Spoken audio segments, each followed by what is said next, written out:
Kraft presents The Great Gildersleeve. Yeah.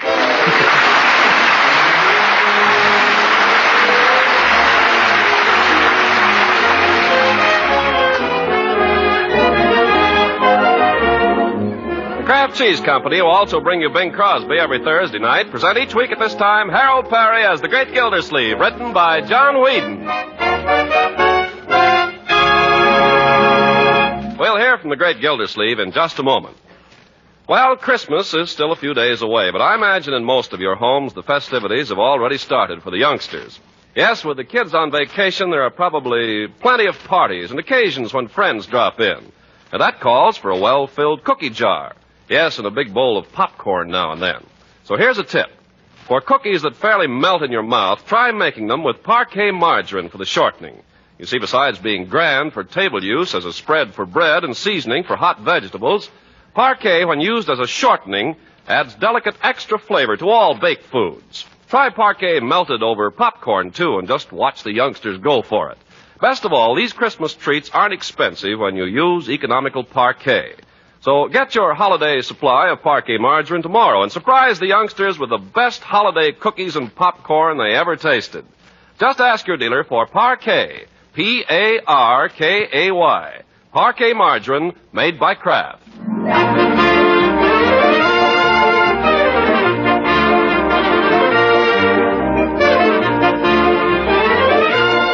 Now let's join our friend, the Great Gildersleeve. With December almost gone, he's been working like a beaver the past few days trying to get out the annual report of the water department.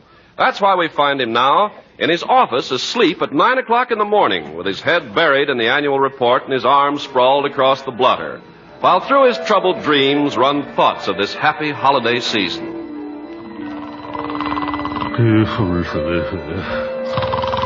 You must get at that Christmas card list, Uncle Mort. All right, Marjorie. Model airplane. That's all I want for Christmas, a model airplane. I know, Leroy, I know. How about that annual report, Mr. Gildersleeve? Right away, Miss Fitch. How many for Christmas dinner, Mr. Gildersleeve? Can't order till I know how many. Give me a chance, Bertie. Just because I'm giving you a present, Throckmorton, I don't want you to think you have to give me a present. Oh, Leela, I almost forgot. Have you bought the tree? Tree? Have you bought the mistletoe? Wait a minute. Have you forgotten anybody? Wait! Mr. Gildersleeve, What do you want? we regret to inform you that federal regulations require payment for all charge purchases on or before the 10th of the month. Oh, go away, all of you. Christmas, I hate it. Oh, Mr. Gildersleeve. Oh, my goodness, what's happened? Mr. Gildersleeve. He's still warm. Go away, go away. Wake up. Miss Fitch, let me see, where were we? Afraid I dozed a little there. Dear sir, read that back to me, will you? Mr. Gildersleeve, it's morning. Morning? Is there anything strange about that? Only that you slept here all night. I did? Oh, I must apologize, Miss Fitch. I'm afraid I need a shave. Oh, and the suit looks as if I'd slept in it. Oh, well, let's finish this report and get it over with, huh? But you haven't even had breakfast. Breakfast can wait, for once. Will you check these figures as I read them off? Yes, Mr. Gildersleeve. Thank you. Statement of financial status. Cash on hand, $386.52. Check. Accounts receivable, $2,873.38. Check. Interest, $139.10. Check. Marjorie, negligee and slippers. Leela Ransom, passion flower. There must be something wrong here. I think there must. Yes, I guess I must have got to thinking about something else during the night. Silly, wasn't it? Yes. Perhaps I should explain, Miss Fitch. I was thinking about my Christmas list. So I assumed. Yes. Perhaps I should explain further, Miss Fitch. Passion flower is the name of a perfume. I know. I use it exclusively myself. Oh, maybe I better give it a little more thought then. You know, Miss Fitch, I had the most awful dream last night. I don't wonder. Yes, I dreamed that I hadn't done a bit of Christmas shopping, which I haven't.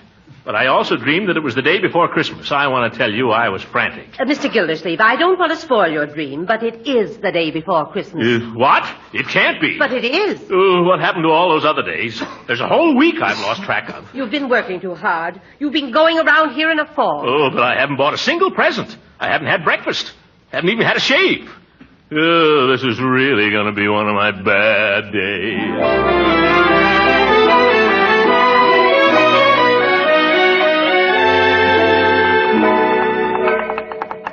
Come right in, Mr. Gildersleeve. You're next. No waiting. Good morning, Floyd. Gee, Mr. Gildersleeve, you look like the grapes of wrath. Yes, I had a hard night last night, Floyd. What happened? You run into some friends? No, I worked all night at the office. That's what they all say. I told you, Floyd, I worked all night at the office. Okay, you worked all night at the office. I haven't had any breakfast either, so let's skip the conversation and make it a quick shave. All right, Mr. Gildersleeve, if that's the way you want it, that's the way it'll be. This is one place where the customer is always right. That's fine. If a man comes in here and doesn't feel like talking, that's all right with me. I can take a hint. Good. One thing I know how to do is hold my tongue. Good. I'm not like some barbers. You go into their shop and they talk your ear off from the time you get into the chair to the time you get out of it. Good. I want people to feel they can come in here and just relax and not have to listen to a whole lot of stuff. Fine. Not that I haven't got my troubles like everybody else, but I keep them to myself. Good. Now, like last night, I came home after a long day and my wife had dinner waiting for me, ham hocks and sauerkraut. So we had that and some apple pie, and after dinner I took off my shoes and turned on the radio. I was just getting comfortable, and my wife's sister calls up. And what do you think she wants? Come right over and play pinochle. Well, if you know my wife's sister. So I said to my wife, I said, nothing doing. I said, I'm all set here, I'm comfortable, and right here is where I'm staying. Good. I said, you couldn't move me out of here with a 10-ton truck. So we went over and played pinochle for a while, and then in comes... Oh, come in, Judge, come in.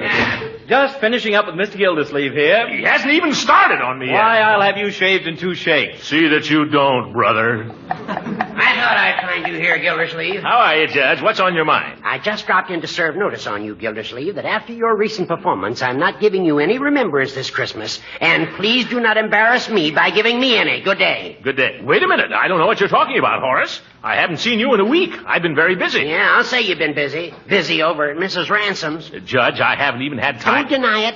The minute I told you I'd bought a ring, you went scurrying over there to try to cut me out. Was that the act of a friend?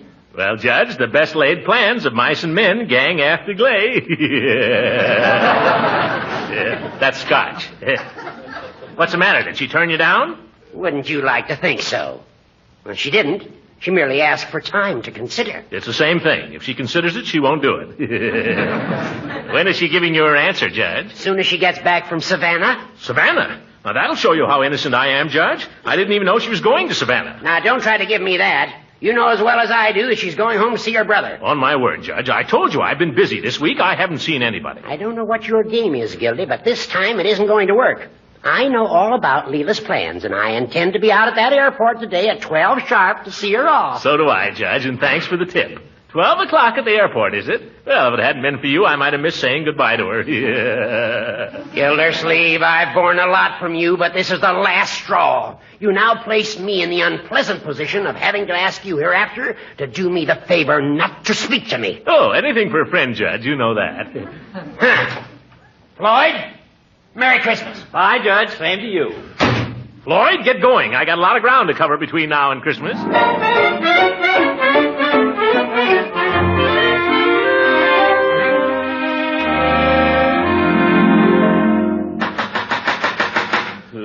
I wonder if I'm in time. I wonder if she's left yet.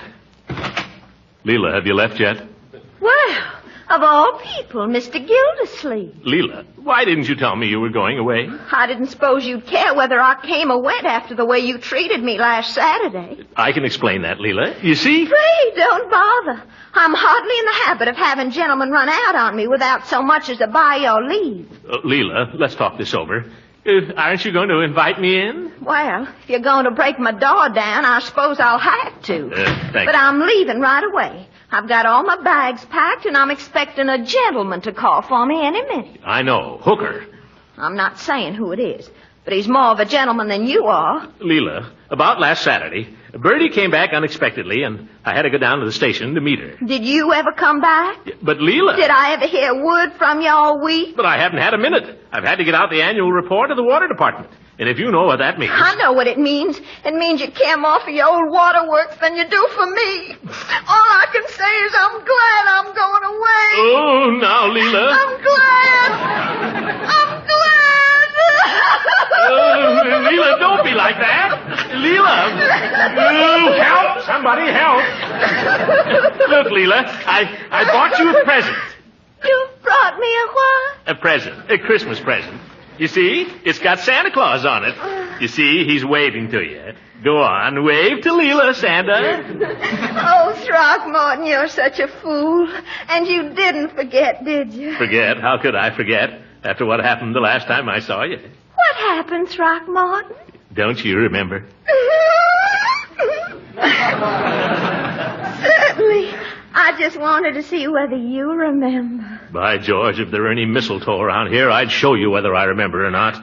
Do you have to have mistletoe?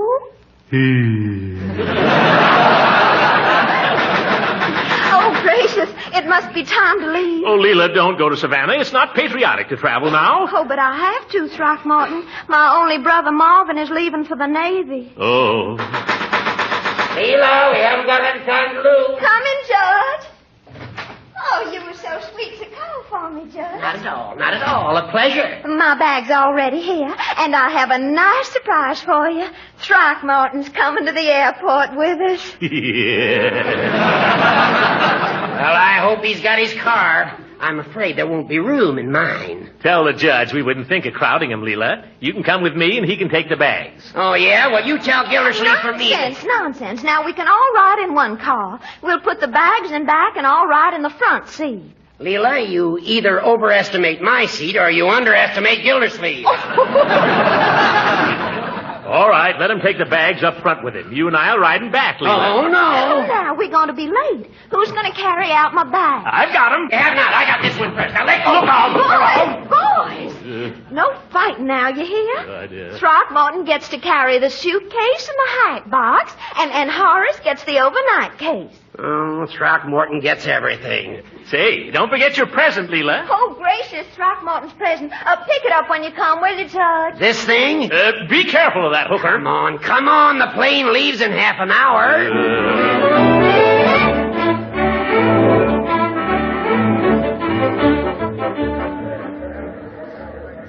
Flight 37 to Savannah. All passengers aboard, please. That's you, Leela. That's your plane. Oh, my goodness, I'm so excited. You know, I've never been in a flying machine before in my life. I've got a good notion to come with you, Leela. Oh, I wish you could. Yeah, I think I'll stow away on the plane. I'll bet you would, too, Throckmorton. That blimp? There isn't room to stow him away on the B-19. No, look here, Hooker. Boys. This is Christmas Eve. Peace on earth, goodwill toward men. Well, he started it. I don't care who started it. I want you both to promise me one thing before I go. What's that? Promise me you'll both be friends while I'm gone. Come on now, shake hands. Shake hands, Throckmorton. Come on. Well, all right. That's better. Now you write to me every day, you hear? I will, Leela. I'll write twice a day. So will I. No, you won't. I will, too. Now. You're so impulsive, you boys.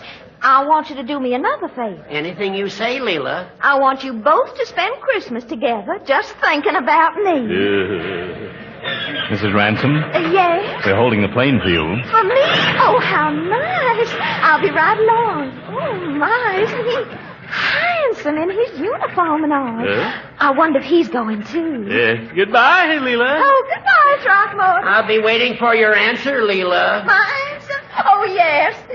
Now, remember, you two, you're going to be good friends, and don't you dare open your present till Christmas, you hear? Mrs. Ransom, the plane is waiting. Oh, my goodness. I'm in such demand here, I hardly know what I'm doing. Just come with me, please. With you? Oh, you know, Captain, this is my first trip on a flying machine. Captain, I'll bet he's not even a sergeant. Have a pleasant trip, Leela. Yes, she will.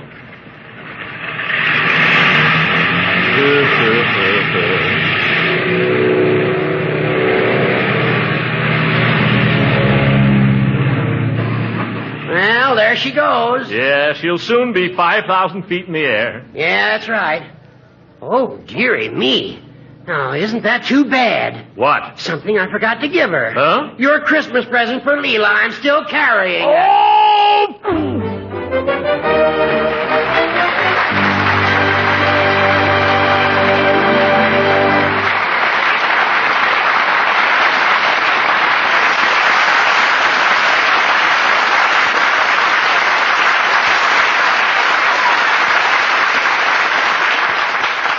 The Great Gildersleeve will be with us again in just a few seconds. You know, nowadays, it's really a homemaker's duty to see that her family gets the right kind of foods. Yes, and it's just as much her duty to keep her food budget in line. Well, there's one important food that helps you do both these jobs. And that food is economical Parquet margarine, the delicious, nutritious spread for bread made by Kraft. Parquet margarine is one of the kinds of foods that our government recommends for good nutrition. That's because it's so wholesome and nourishing. Actually, Parquet is one of the best energy foods you can serve. What's more, every pound of Parquet margarine contains 9,000 units of vitamin A, making it a really dependable source of this important vitamin the year round. Economical Parquet, you know, is widely known as the margarine that tastes so deliciously good. So why not start serving it to your family tomorrow? Yes, tomorrow's sure. Ask your food dealer for Parquet, Parkay. Parquet, the delicious vegetable margarine made by Kraft.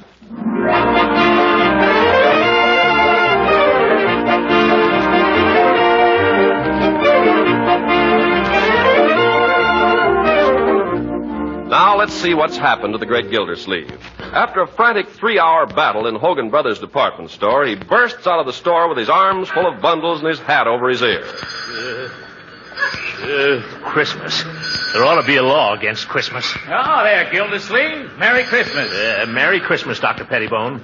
If you see anything the matter with me, please keep it to yourself till after the holidays. But you're looking fine, old man. I was going to remark on it. Oh, do you think so? Never saw you looking better. Maybe those old arteries are beginning to soften for a change.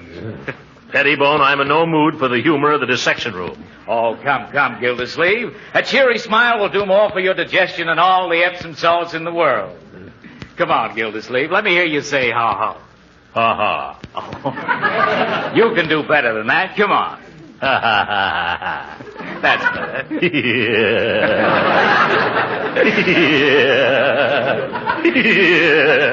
That's enough now. That's fine. Just keep smiling, and your gastric juices will thank you. My dear.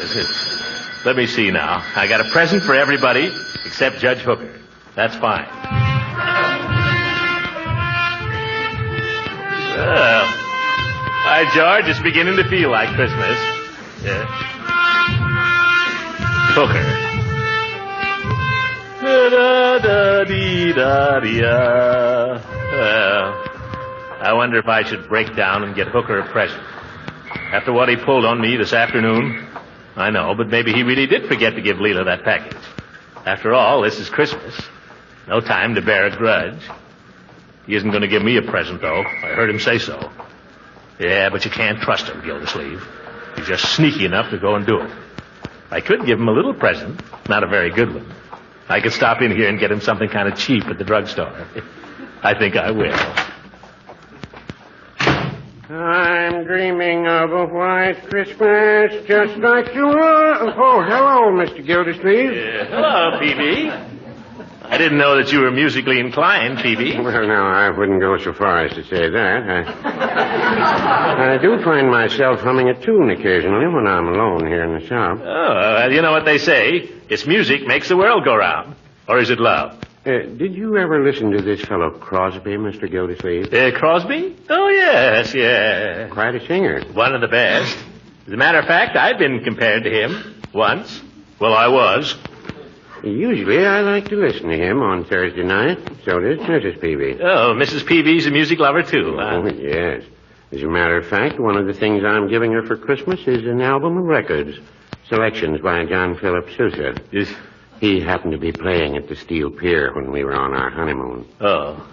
Well, between Crosby and Sousa, you can't go wrong. Hey, maybe you can help me out, Peavy. I came here to find a Christmas present. Oh, something for a friend? Well, I don't know that he's a friend, but I got to get him something. Well, I dare say we can find something suitable, Mr. Gildersleeve. Now, let's see. It doesn't have to be too suitable. Well, what sort of thing does your friend like? He doesn't even have to like it. It just has to be a present. Well, that makes it rather difficult.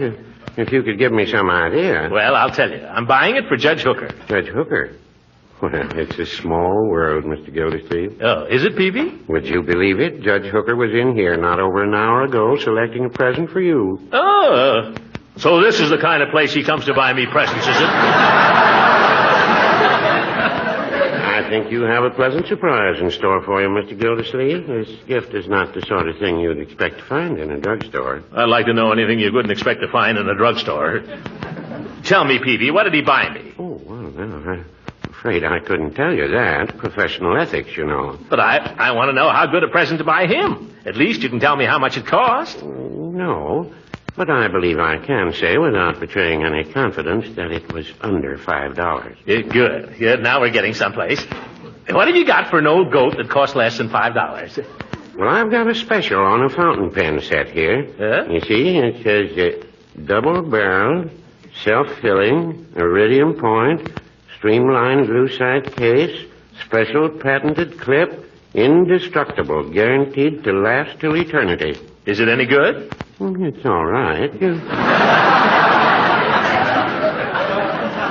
You can't expect everything for $3.98. Yes.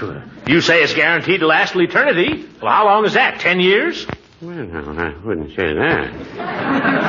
5 years? If you don't drop it. Of course, if you don't care for the fountain pen, I have other things. I have an 8-day clock here, but the thing about that is... I know. You have to wind it too often. Now, I'll take the fountain pen. May not last forever, but neither will Hooker. I suppose you'd like it wrapped as a gift. Wrapped as a gift? What does that mean?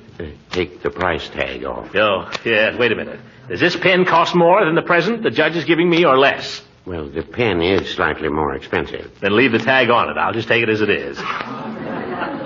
Charge that, will you, Peavy? Hogan Brothers got all my money. Well, glad to, Mr. Gildersleeve. I hope you have a Merry Christmas. Same to you, Peavy, and the same to Mrs. Peavy.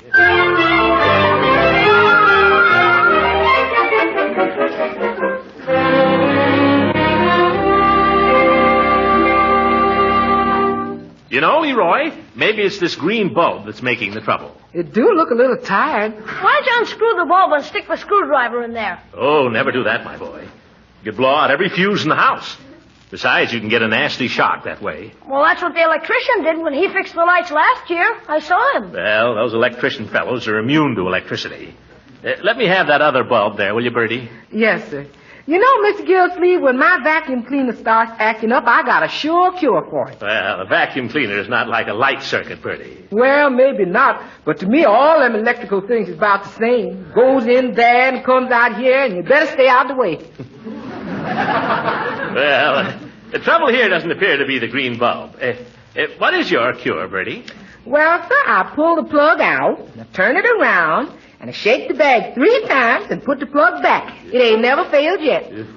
Well, we've tried everything else. Yes, I can remember when we didn't bother with these electrical gadgets on Christmas trees. We just used candles. Set the house on fire every year, but it was a lot simpler. Go ahead and let's try your system, Bertie. All right. Stand back, Leroy.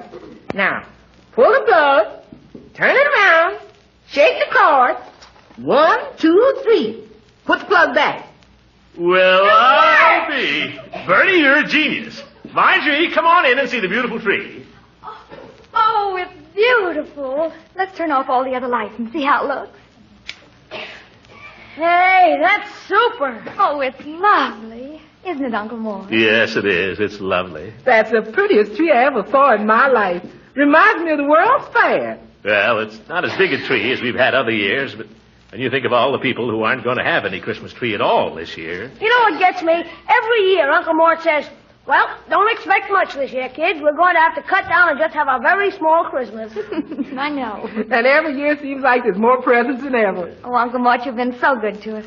You've been like Santa Claus and Daddy and our favorite uncle, all rolled into one. Yeah, you're a swell, Unc. Now. I made some of them Christmas cookies special for you, Mr. Gildersleeve. Shall I bring them in? Well, I can't think of a better time for Christmas cookies than right now, Bertie. I'll go get them. Yeah, cookies. I think I'm going to like this Christmas. Hey, Unc, can we open just one present, can we, huh? Well, don't you think you ought to wait till Christmas, my boy? Oh, but you always let us open just one. I'll pick a little one. Well, all right then. Just a little one. Come on, Marge. You pick one of yours and I'll pick one of mine. Now, let's see what you got first. Gee, thanks, Unc. A war bond. Just what I needed. Not what you needed, maybe, but what the country needed. I know it may be something of a disappointment to you. No, I think it's swell. I don't care if I didn't get a Model P-47 with a motor in it. Well, it may mean that somebody else will get a real P-47 with a real motor in it. You have to think of that, my boy. Yeah, I just wish I was the fellow who's going to fly it, that's all. Open yours, Marge. Let's see what you got. I think I know. Is it, Uncle Mort? Well, you open it and see. You remembered. What you got there, Miss Marjorie? Every year he gives me one. Listen. Oh, it's a darling one. I love music boxes, and I love Christmas. Merry Christmas, Uncle Mort.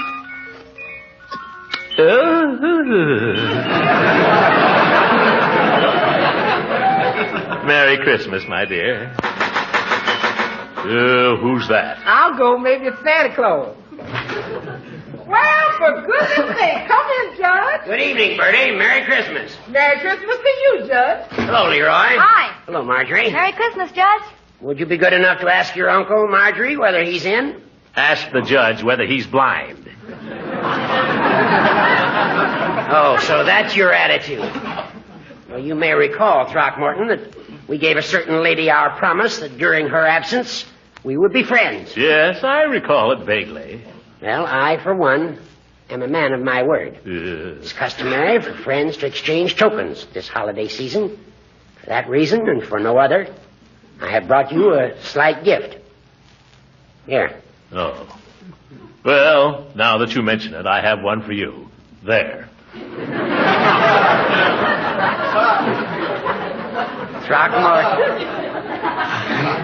Throckmorton. You old son of a gun. Yeah. Horace, you old goat, you. Merry Christmas. Merry Christmas.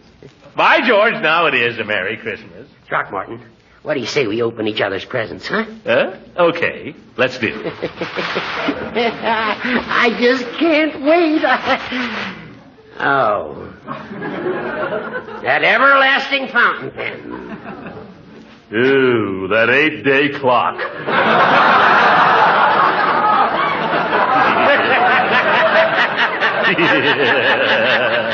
Throckmorton, I think Brother Peavy unloaded something on us. Well, now, I wouldn't say that.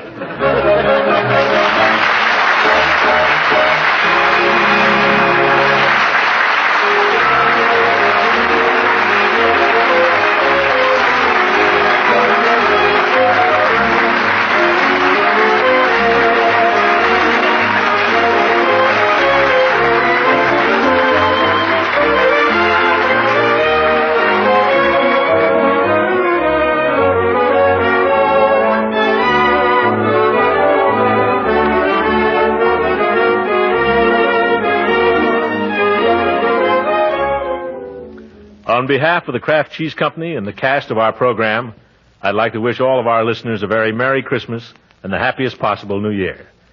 There are many of us for whom it'll be difficult to be merry this Christmas, with loved ones far away and families divided.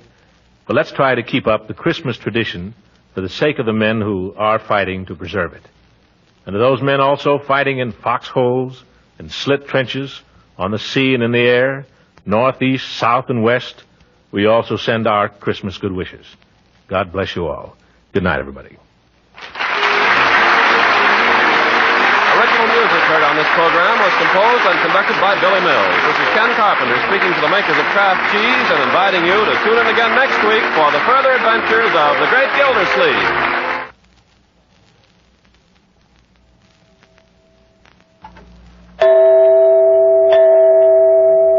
You lovers of macaroni and cheese will get a thrill out of the new-fashioned way of making this grand dish with Kraft Dinner.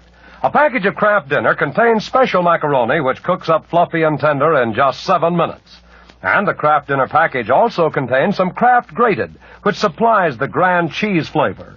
You just boil the Kraft Dinner macaroni for 7 minutes, drain it, and stir in the Kraft Grated. Your macaroni and cheese is ready to serve. Now, because Kraft Dinner is so simple to make, so good and so economical, it has become tremendously popular throughout the country. So popular, in fact, that sometime a dealer's supply is exhausted by the end of the week. You can help your dealer and yourself, too, by ordering Kraft Dinner early in the week. Then you'll have it on the pantry shelf ready for grand macaroni and cheese you cook in 7 minutes. This program reached you from Hollywood. This is the National Broadcasting Company.